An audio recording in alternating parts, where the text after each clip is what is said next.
In 1864, British zoologist Philip Sclater wrote an article called The Mammals of Madagascar, where he mentioned a large continent called Lemuria, which is now lost in the ocean.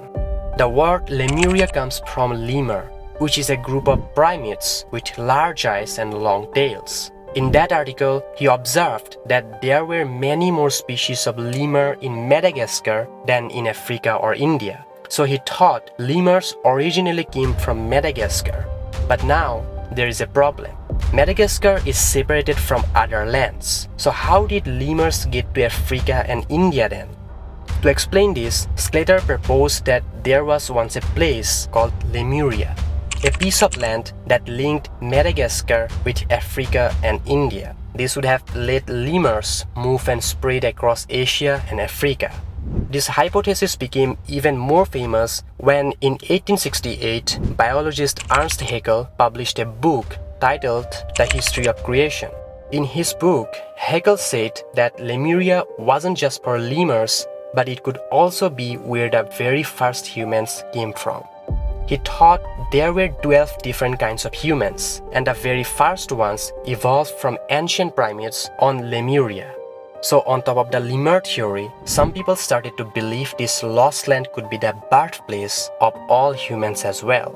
In 1888, mystic and author Helena Blavatsky published a book named The Secret Doctrine, in which she even mentioned that Lemuria was the home of giant beings whom she called Lemurians. There were also stories in southern India among the Tamil people about a land that got swallowed by the ocean. In ancient Tamil literature, they called this lost land Kumari Kandam.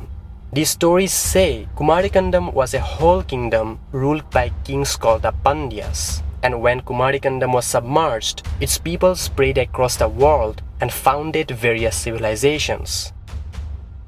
Many years later, in 2013, scientists discovered tiny bits of a mineral called zircon on the island of Mauritius. But now, here's the weird part. This island is only 2 million years old, but the zircon they found was about 3 billion years old.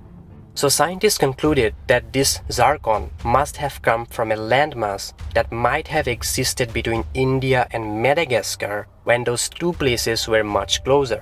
As India and Madagascar drifted apart, the landmass broke up too, and tiny pieces of zircon were dragged up to the surface during the formation of today's Mauritius.